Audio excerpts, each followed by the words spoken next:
Engagers, this is Professor Game, where we interview successful practitioners of games, gamification, and game thinking who bring us the best of their experiences to get ideas, insights, and inspiration to help us in the process of using games and gamification in our daily lives, for example, to learn what we are teaching. And I am Rob Alvarez. I work at Ironhack, teach at IE Business School University, and so much more, and host this podcast.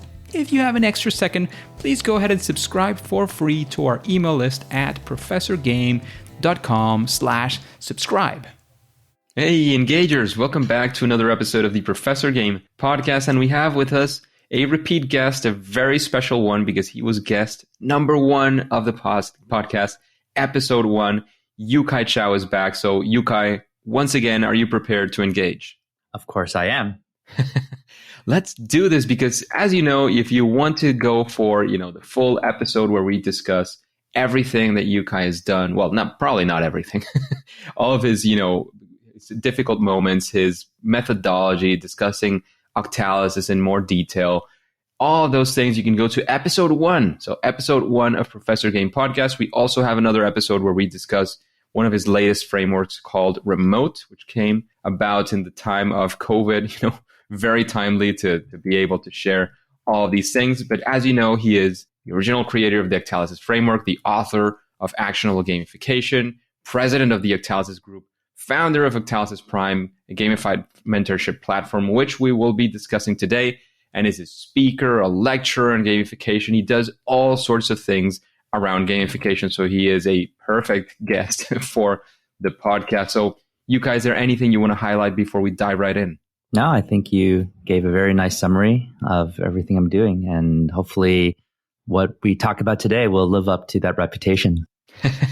I am absolutely sure that it will.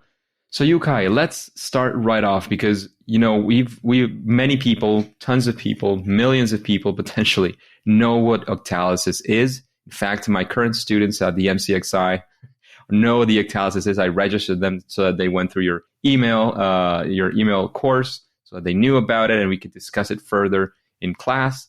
Plenty of more people know about it, but I know you've been working and it's been going on for a while. In fact, I have to disclose that I was an initial supporter on the Kickstarter campaign a while ago of the Octalysis Prime. So what is this Octalysis Prime thing all about? Yeah, so the Octalysis Prime is what we call a gamified mentorship platform where I'm sharing all the latest research that I have about gamification, behavioral design, motivation psychology, technology trends on a gamified, called the Island platform. And it has, I think right now, over 900 videos now, usually like 10 minutes each of the content. So, and it's interesting because the book that I wrote, Actionable Gamification, which is 500 words, it probably is only maybe 5 to 10% of the knowledge you can obtain from Octalysis Prime.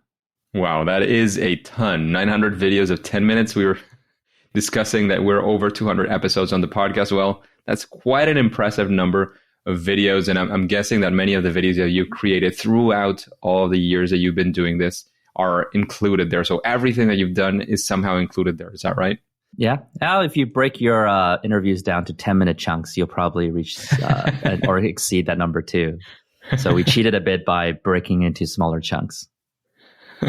That is absolutely fantastic. So Yukai, that is it sounds like very enticing to many people because I'm guessing that you can learn about everything Octalysis, plenty of gamification around there, not only, as concepts and ideas, but also in practice, right?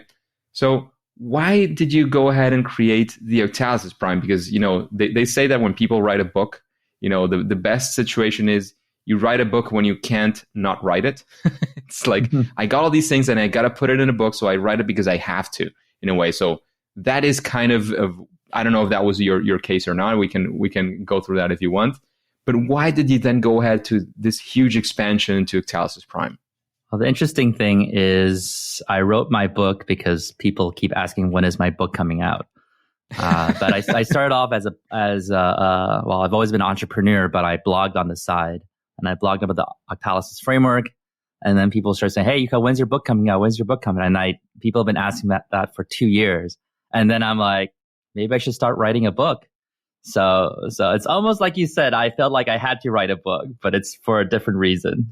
It's because people kept expecting one to come out. But interestingly, I do have at least 3 other books in my head that I'm supposed to write, but I just don't have much progress because of working on Octalysis Prime and of course, a lot of client projects. And recently we launched also an NFT thing going on. But I think the reason why I started Octalysis Prime is a fewfold. Number one, I think there's always this premise of me wanting to share my work to as many people as possible. I want it to be a bit more B2C friendly because a lot of times when I teach companies the deeper topics on the Octalysis framework, the workshops, they could range from $10,000 to $25,000 per day. And that's obviously out of range for most consumers. And even, we have some public master classes that were hosted by other people, not by me, but I was the instructor there. Those were about $1,000 per person. So obviously not accessible to the common person. And I feel like for me, what drives me is impact. So if you look at the Octalysis framework, that's core drive 1, epic, meaning, and calling. And I always felt like I stumbled upon something that's very, very useful and powerful. And it's completely changed my life on an hourly basis. And I wanted to have more people learn about it and have their lives become better. So I don't have a huge passion about making companies that are already very wealthy even more profitable. It's nice because it pays the bills, allows me to invest into things and build things like Octalysis Prime, right? We'll talk about that's quite a bit of spending in terms of having animators and programmers. But I wanted to just have a model where, hey, if people believe in it, and so this is usually a $50 a month program, and they believe in enough as much as, let's say, a gym membership, then they can afford it. They can learn literally the best things I have to offer. So that's number one. I want to create the most impact. Number two is... Before you jump into number two, just to clarify, B2C is business to consumer as opposed to business, in case you were wondering what B2C meant. Yes. Go ahead. So usually big companies can pay for enterprise pricing and solutions, and then consumers can pay for gym memberships. And so number two, I think it's similar to what we talked about the book. Some people have read my book sometimes 2 or 4 times, and they keep asking me, hey, Yukai, what's next? What's next? What's next? And also, usually it doesn't matter where I go. If I do a 20-minute keynote or a 1-hour speech or a 6-hour workshop or a 3-day workshop, I always have to start with the foundation, the beginning, right? And it's very rare that it's like this podcast where we assume the audience knows the foundation of the Octalysis framework, so I don't have to go to the basic. What are the 8 core drives again? But no matter what, no matter how long, I have to start from the beginning. It's almost like those games where you can't save progress. You just have to. It doesn't matter how far you go. When you restart, you just go from stage 1 again and see how far you can push. And so Mario. I wanted to have this longer term journey. It's like you continue to learn the best and greatest things, and that allows me to share my latest research, right? Things that are modern. For instance, my work on Game Loop. I think that's one of the most important research that I've done since my book was published. So all these things I wanted in my Octalysis Prime platform. It's like a evergreen, ongoing journey. And then there's also this core drive 3, empowerment of creativity and feedback thing, where I design a lot of solutions for clients, and some of them are very impactful. We calculated that we've impacted over 1 billion unique users in the past. But a lot of times the product doesn't come out the way I designed it. Usually we'll design, I'll just say 100%, or let's just say 95%, but then only 30 to 40% will be implemented and come out basically not the full vision. And it's still valuable. It still creates value, increases their business metrics, so the client's happy. But whenever I see it, I just feel sadness and pain. It's like, oh, it could be so much better. So Octalysis Prime also is my own expression of creativity, saying, well, I'm just going to create it myself and do what's fun and see what works. So we can, if you want, we can talk about why does it have, I believe, the world's most advanced leaderboard system in it. And it's also like a sandbox. Like I test different theories, whatnot. And one of the really cool things about Octalysis Prime is it allows people to experience those game techniques, those core drives in gamification, as opposed to read about it. Because there are people, for instance, they read my book and there's some kind of business executives that don't play games, and they might think, I can see how gamers would fall for the scarcity thing, but yeah, of course, I'm not a gamer. I wouldn't fall for it. And then they join Octalysis Prime, and then they just tell me, for some reason, I'm just coming back every single day, like 2 times a day, because of the daily chest. And like, I don't even know why I do it, but I just feel like I have to. And I said, well, that's core drive 6, scarcity and patience. And that's when they fully realize, oh, it works on everyone. And so they can think about how to utilize that in their designs. Of course, that's what we call a black hat extrinsic motivation design. So but it's for them to understand how it feels, that they're compelled, but they also feel a little bit out of control. They just keep going back to it. Whereas there's white hat motivation core drive that make people feel just happier and in control, but no urgency. So that's like the majority of the reasons why I put my heart into creating this thing called Octalysis Prime. It also reminded me when you started by saying that, sometimes clients implement part of your work. I remember on our first interview, one of the things that you were discussing is precisely, one of the difficult experiences you had was, you were using some sort of similar, I don't know exactly, like you said, like you should do A, then B, then C, then D. And the client went on and did like first D, then F, then maybe a part of B. So that generates some frustration for sure. Yeah, the analogy I give these days is that we design a horse and then a camel comes out. And so it kind of looks like a horse, right? Client might not be able to tell there's a difference, but obviously it's optimized for very different scenarios.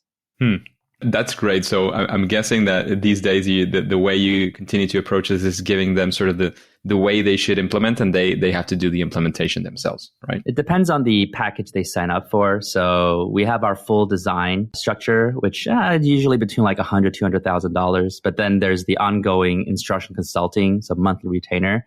So we can guide them and QA, make sure the things come out the way it's supposed to come out. It depends on the client if they just want the first package or they want both of them. Makes sense. It makes sense. It helps, in the implementation and looking at things in detail. So, Yukai, we know the why. It seems to be very compelling, very white hat oriented in many ways, why you were creating the Octalysis Prime. Are there any, how did you push yourself to finally come to it? Was there any black hat involved as well? I think usually the easiest black hat to push things is to publicly throw out there that I'm going to do this. We're going to do this at this time period. And if we don't, it's public humiliation, right? And just like you mentioned, we started off with a Kickstarter, and the Kickstarter took a while to make because, as you know, there's a time where I was very interested in a video editing style that combined 2-3 years of video footage into one sequence of content. And so it took a lot of time, but I only ran that Kickstarter for 9 days, which you participated in. I think the goal was not to raise the money, but it was just to, bring in an early audience, a community, and just, test the theory to see if, hey, would people be interested in this? And it was only 9 days for 2 reasons. One is because by preparing for the Kickstarter, I was already stretched, right? So, I'm not a full-time author, so I don't have time to. Once I wrote the book, I never went on any book tour or anything. I had to go back to doing my normal entrepreneur and consulting design work. Same here. So I didn't have 30 days that I could just dedicate on promoting a Kickstarter. So I put it at 9 days. But I also looked at some of the data, and it looked like that, shorter Kickstarter campaigns actually have a slightly higher chance of meeting its goals. And I believe it's that scarcity component where most Kickstarter campaigns, right? It's the beginning, there's a huge rush. It's like, hey, I just launched this pledge for this. And then there's a lot of nothingness in the middle. And then at the end, it's like, hey, it's going to end in 2 days. And then people quickly put in. So it's usually like the 2 little mountains on the left and right, but the little valley in the middle. And so usually when you see a Kickstarter, it's like, I have a month to decide. Most people feel like, oh, okay, I can think about it some more. And as you know, a month can go by really quickly, and then time just goes past. So I think for 9 days, most of the people, if they see something and it ends in around a week, they don't have the confidence to feel like, oh, I can come back later and decide. So they'll probably act quickly. So I set the goal at about $15,000, I think, and then I went to bed. I think I remember I was working on it, and I clicked publish at 2 a.m. in the morning. And then I was nervous that something might not work. Maybe I was delusional and then no one's going to do it. And then in the next few minutes, I got one purchase of the lifetime membership for $500. And I'm like, okay, it works. There's someone buying. I'm happy. I went to bed and I woke up the next morning and we already met our 15K goal. I think it was 19K. And towards the end, I think it ended up at $55,000. Wow. So, and thanks for also your efforts. And because of your efforts, this thing exists, which is very, very proud of it. So yeah. So now the Kickstarter is out, right? Then we got to create it. So kind of like you said, if we don't do it, then we're gonna disappoint all these supporters. So I had to, make sure we're constantly making progress. And there's a lot of ups and downs. We had some dev partners that had some issues, and it set us back by months and months. But we stayed persistent, and that's the thing, right? It's a passion. You can say it's a passion project of mine. So it's not measured in financial success. It's measured in, if I'm proud of the product and how many people actually use it and how many lives it changed. So I just don't give up. I just keep nailing at it or hammering at it, hammering at the nail. And then over time, it gets better and better. And now, we have a lot of great metrics like, our DAU over MAU, which is daily active user over monthly active user. What it means is if a person goes onto the platform to learn about gamification at least once a month, there's a 38% chance, roughly equating, that this person's on every single day. And the golden standard in the industry is Netflix. I think Netflix is about 42%. But again, Netflix is about watching like addictive cliffhangers and drama and murder, suspense. Mine is just watching my face talk about gamification and behavioral design all day long. So I'm pretty happy with that stat. It's a pretty good stat for sure. And comparing to Netflix is a pretty strong one. Like sometimes, I don't know Netflix, and I'm sure probably many other of those platforms, it's like, you stop it, but you want to have more. So you're not sure you're going to wait too long for that. Yeah, there's a really cool little story that showed how engaging it is for some people. So I remember at one point there was a OP member, so Octalysis Prime OP member who reached out to me and said, "Hey, Yuka, I think the leveling system in OP is broken." I'm like, "Oh, interesting. Why do you think so?" And she says, "Well, because I feel like I'm leveling up too quickly. And I'm already at silver status for one of the 8 core drives, Core Drive 1 Epic, Mini, and Calling. And I'm not even one of those hardcore players on OP, so I think it's broken." I'm like, "Okay, interesting. So when did you sign up to OP?"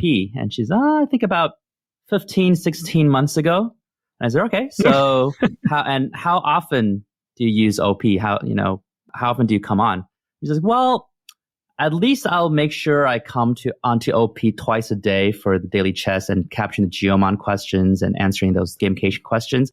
And then on top of that, sometimes I said, wait. So you have been coming back to Octalysis Prime 2 times a day without fail for 16 months straight.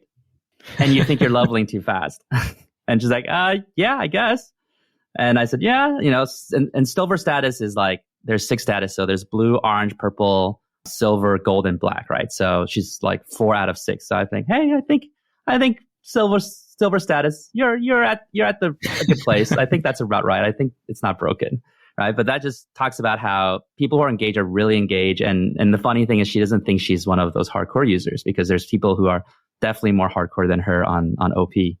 Interesting. Very, very interesting. And getting deeper into OP itself, by the way, I every time you say OP, I always remember like I'm in Clash of Clans on the mobile game, and when they say OP, it's because it's overpowered. So I think it's a good comparison to have it as well next to Octalysis Prime. But the naming has a lot of thought process, but you can keep going with where you're going at, and we can explore naming later. Oh, for sure. Actually, we can get into naming quickly if you want to dive right into that one. Sure. So it's called Octalysis Prime, and there's a few reasons why and there was a lot of options. I'm sure like when you thought about Professor Game, when you name something, it's just the hardest, right? It's just so many ideas, and there's no objective way to think about which one's better. So we went with no metrics for it. So we went with Octalysis Prime for a few reasons. Number one, the word prime suggested people that it is a premium program, and they come in with expectations that if you want the best stuff, it is a paid program, because a lot of people expect free things on the internet, right? So we wanted to anchor that very quickly and clearly so there's no surprises. Number two, it sounds like Optimus Prime, which is the Transformer main character robot that most people love. So it is like a cool cognitive ease or emotional association component. And then, as you mentioned, it abbreviates to OP, which in the gaming world stands for overpowered. And so we often say like, we have this brand about how to do OP interviews, right? How to do OP resumes or how to do OP presentations. So it has a double meaning. It's like how to do it the Octalysis Prime way, but it's also overpowered. So that's the thought process we had for naming. Nice. So that there was plenty of I'm sure there was plenty of thought, but there's plenty of reasons as well as to why that was a good choice, it seems. So getting into exactly Octalysis Prime, like why? Of course, there is plenty of reasons for you to create it. One of them is that people were requesting what is the next step as far as Octalysis, reading your book, reading perhaps your materials on the blog as well to expound a bit upon that. Why would somebody like register into Octalysis Prime? What is the experience that they will get beyond it, of course, being gamified and learning further on the core drives, which I'm guessing you would make sure that are expanded upon? Like, why would they be there? Like, what are the elements? So there's the results-oriented answer and the experience-oriented answer. Let me talk about the results-oriented first, because you're like, why would people sign up? They don't sign up because of the experience. They sign up for the results, and they stay and fall in love with the experience. So for the results-oriented answer is that I believe, at least from an Octalysis gamification standpoint, it is by far the most advanced place to learn about this stuff.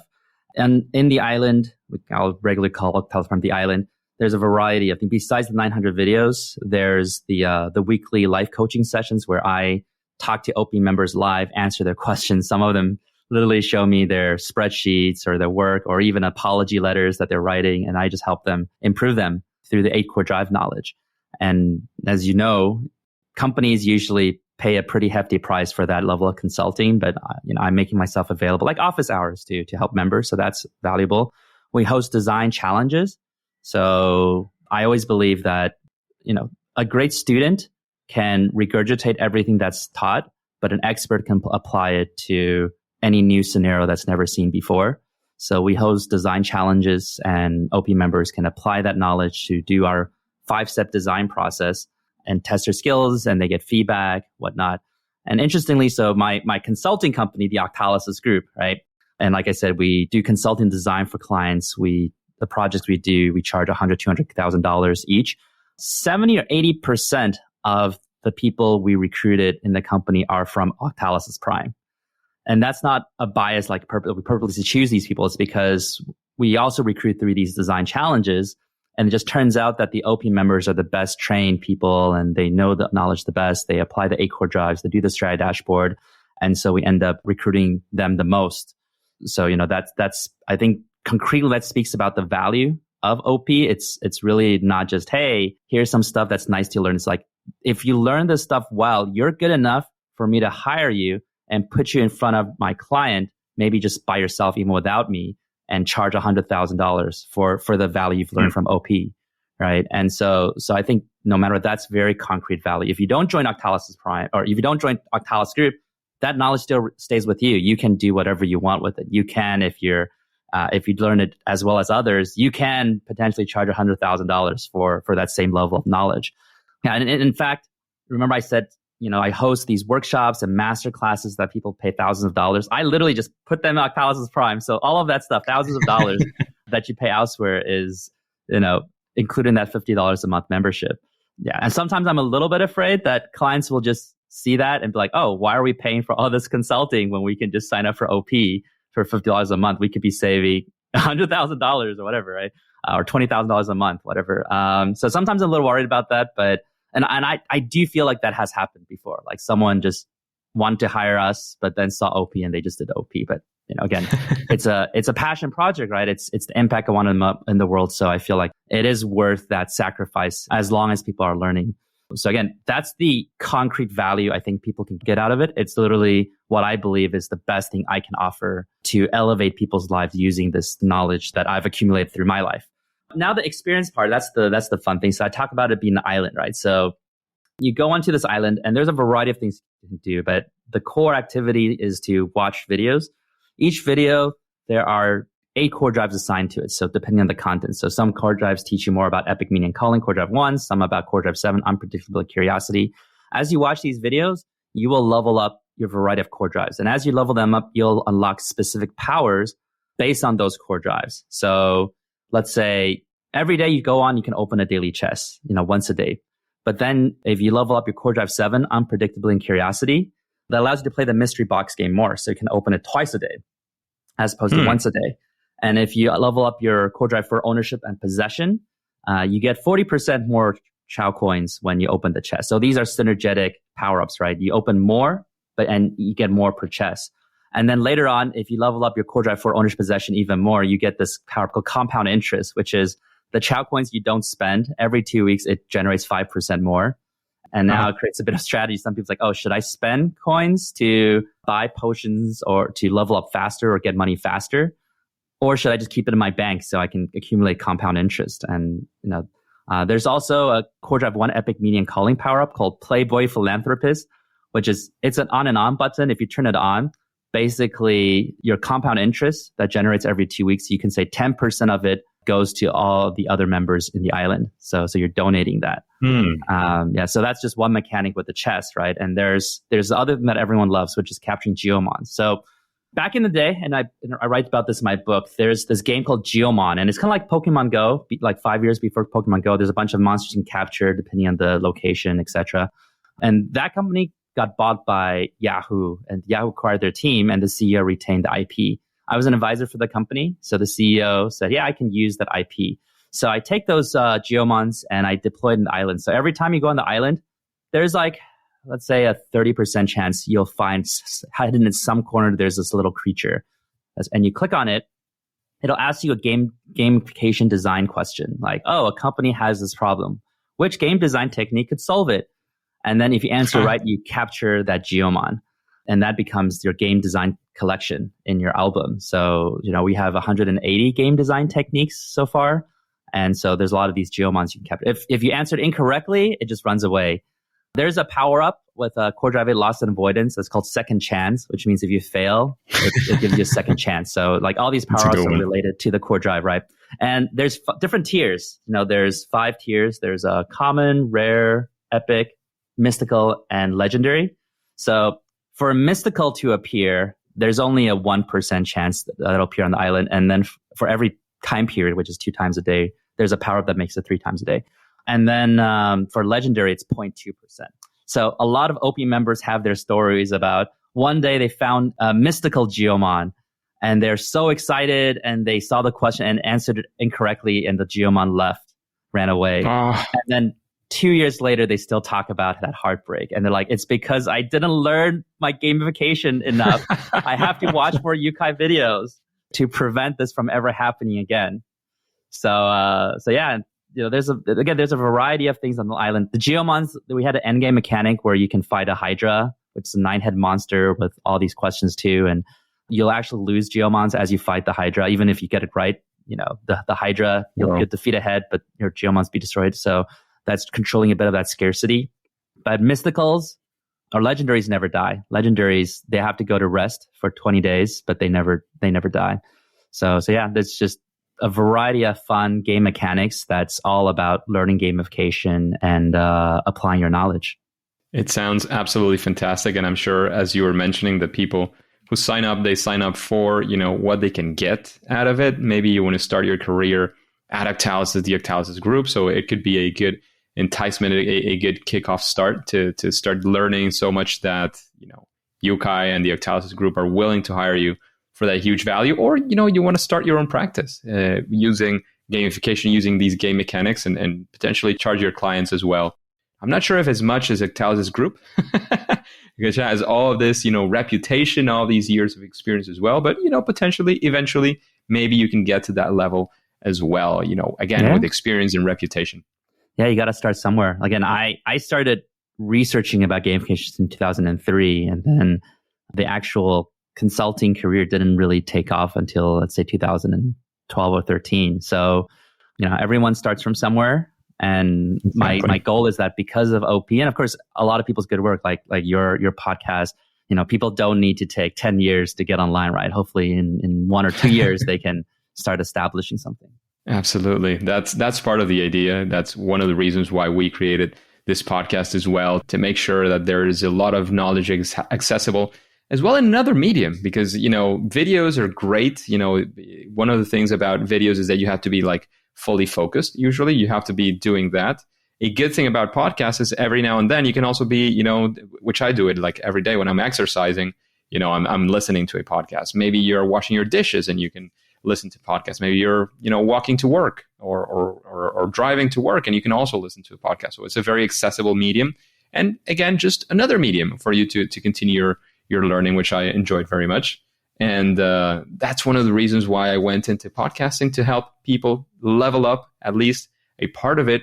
And of course, have access to incredible experts, incredible guests like Yukai and his Octalysis Prime Island. I love it when you refer to it as the island. For those listeners who are not in Octalysis Prime, when you get in, you literally see an island. It looks like a beautiful place, an island in the middle of nowhere, where you can go in and learn about all these gamification deals that Octalysis is creating. And of course, Yukai as the single main character of the Octalysis Island, helping you on that journey. We introduced some NPCs on the island, which are staff members of OP. So if you go to the arena, there's a NPC that's basically Dirk, which is our director of quality. And he holds the leaderboard, which I could go into some detail about why I think it's the most advanced leaderboard in the industry so far. Sure. But if you click on him, he'll actually hold out his hand and a scroll will roll down. His dress, because he's in the arena, right? So he's dressed in like a Greece philosopher kind of way. And then there's outside of the Hydra cave, there's Leo, which is our lead developer and CTO. And he's dressed as an archer, and he'll tell you that there's a dangerous creature in the cave. And then if you defeat the Hydra, he'll start saying some jokes about, his role about developer, like I like to crush bugs on the island or something. Yeah. So yeah, the leaderboard. So leaderboard, obviously very, very popular. And the cliche thing about gamification is people think about points, badges, and leaderboards. And we talk about those three things aren't necessarily bad. There's just so many ways to get it wrong, and there's only a few ways to get it right, and depending on context and scenario. And what's interesting about leaderboards is that a lot of times when people put a leaderboard on, it actually does not motivate people. It motivates the top 5-10% who are competitive, but it demoralizes the mid to bottom percentile. So if you play a game and you're having fun, like, hey, I'm doing quite well, and you have like 260 points, right? And it's like, yay, I'm pretty good. And then you look at the leaderboard and the top 10. Number 10 has 260 million points. That's not going to be motivating to anyone. It just felt like, oh, why do I even try? And I've experienced this. People I know have experienced, they just gave up on the game because it's just way too far, right? So the best way to design a leaderboard, it's the key thing is about core drive to development and accomplish it. You want to make as many people feel accomplished as possible. I even want to borrow from Jay McGonigal's term, urgent optimism, which is a term that says you're optimistic that you can reach the win state, which is, beating the next person, but it's urgent. You feel like you have to act right now. And the question is, how do you create that? So there's a variety of things we can do. Number one is micro leaderboards. So, and this is something we did when we helped with a client that had literally every month they had 100 million visitors. And so a leaderboard is very hard, right? Because even if you're the top 1 percentile, you're ranked 900,000. and it's hard to really place where you are. So the micro leaderboards is that first you divide by status, then you divide by activity, and then you divide by time period. So time period is today, this week, this month, all time, this year, all time. Status in our case would be, blue status, orange status, purple status. Another place could be, bronze, silver, gold members, whatever. And then activity, which is how many coins you've collected, how many EXP you've collected, how many or just how many upvotes you got, how many replies. So any activity, right? So when you break it to that specific leaderboard, there's I think there's over 90 little variations of these leaderboards. So that if you tried hard to push on something, you could at least be, the best person that captures geomons among the orange status people today, right? And you can take a screenshot of that and show that, hey, look, I'm top 10 for something. So that's there. That's very important. But I want to say the reason why it's the most advanced leaderboard is I don't know if other companies started doing that once I started teaching about it. But again, the goal is to make people feel accomplished. Oh yeah, another thing that's important is that when you're in this leaderboard, you get to see the top 10 players, but you don't see their numbers. You want to see their names because they want status, right? They want to say, hey, look, I'm number one. I'm better than number two. But seeing their numbers always almost makes you depressed. So you see their name, but you don't see the numbers. However, you see the numbers of the 5 people above you and 5 people below you. So that's the urgent optimism. You just need, I just need 23 more points and I can beat the next person. Oh, the person behind me is catching up to me. And that's relevant. If you want to see the top 10, you actually have to get into the top 10 yourself. You see the numbers at least. But even that is aggressive because you assume top 10 are competitive. I remember one guy, he finally got to number 10, right? And he was like, yeah, let's do it. I'm going to beat number 1. And then at that point, he saw the numbers for number 1 and he instantly gave up. It was like a 23, something along like a 23 million versus like 6 billion difference or something. Yeah. So the key is that you only want to see what's actionable to you. Okay. So that's another thing. The last component I'll talk about is that, again, the idea is you want people to feel accomplished as much as possible. And so we have an algorithm that actually calculates which micro leaderboard that you'll be ranked the best on. So whenever you click on the leaderboard, it's not going to first show you the all-time top 10 people that make you feel sad. It's going to show, hey, the first thing shows that, hey, you're number 3 in, among silver status members on Chou Coin's collection for this month. And people are like, oh, wow, I didn't even know I'm on this. I'm like number 3 on this leaderboard. That's really cool. So the goal is that every time you click on leaderboard, you actually feel happy about yourself. You feel accomplished. And then if you want to like maneuver to other places to look at the all-time people and feel sad, that's up to you. But we want to make sure that when you press that leaderboard, it tells you why you're a leader. Where you're doing great because you are great. Basically, that's I'm guessing part of the message you're trying to send there. Yeah. So Yukai, we're running out of time. Before we take off, I want to make sure the engagers know what is the next action that they could take if they want to go to Octalysis Prime. I created a link for the people who are interested in that. It's professorgame.com/OP. We've been discussing OP for a while, so definitely Octalysis Prime, overpowered, wherever you wanna take it. So if you want to go there, of course, I want to be very transparent. I'm also an affiliate of the Octalysis Prime program, affiliate program. So just to let you know, you're helping out the mission of Professor Game as well as Yukai's, a life goal of, spreading the word of Octalysis to everybody that he can. So that being said, what does it look like? You mentioned a membership every month is $50, I think is the number. Yeah. So the normal membership is $50. By the way, I also want to just throw out there that the affiliate program is a new thing. So before we already have people referring people to OP, yes, but obviously only we benefit. It helps us cover our costs for animators and engineers, but the refers, they don't benefit from that recommendation of helping other people find this. So we just introduced it. We want to show we appreciate those who like our work and introduce to others, so we could again accomplish our epic meaning and calling goals, our mission. So appreciate Rob being here. So I'm sure you guys listening to this, you also appreciate his work. He's done this many pieces of content, 200 plus. I respect him so much for this. So Chris, just like usual, feel free to sign up in any other way. But I think using his link is the scenario that everyone wins. Like the only thing is we as OP don't make as much revenue goes to Rob. So I think that's a preferable situation for people here. So that's the case. And it's usually $50 a month. There's actually a member referral program where if you refer other members to OP, you get some benefits on the island, like more Chou Coins, a legendary Geomon, but it also deducts your monthly membership by $10. So some people, they refer 5 other friends who start their memberships, and they just have lifetime free membership. So that's a mechanic there. But generally speaking, it's $50 a month. There you go. And there's even ways to get it for free. Fantastic. Yeah. And, we have yearly plans too, but it's obviously... Actually, yearly is a bit more white hat because it's cheaper per month, but also you feel like, hey, if I'm busy these 1-2 months, when you're doing monthly, you feel like, oh, I just wasted, that month I didn't get anything. But for a yearly plan, of course, from our side, it's more easily to predict our revenue. But I think from the learner side, the student side, it's good because they feel like they can learn at their own pace.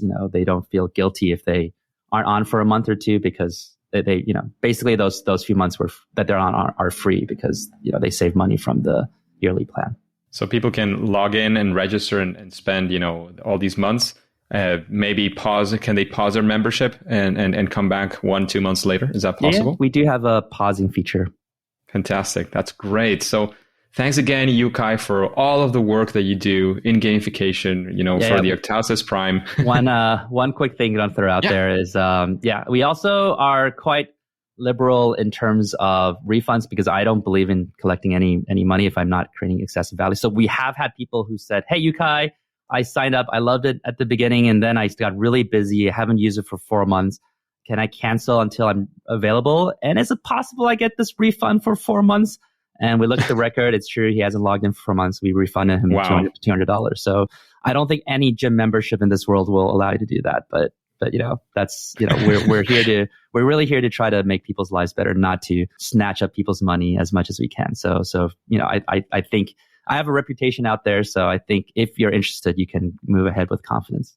Definitely. There's a lot of confidence behind that. There is a big reputation, and wow, I didn't expect that kind of way of approaching this, but it is absolutely fantastic. It's not even, I didn't like it, so I just want to jump out and get my money back. It's, I didn't use it for 4 months. Let me get that back, and I'll probably re-sign up again in a while to continue my learning, my experience there, and being completely honest and transparent about it. That is absolutely great. So thanks for that as well, Yukai. It seems like you're out there to make good and to help people turn on their engine of gamification and do all the great things in this world.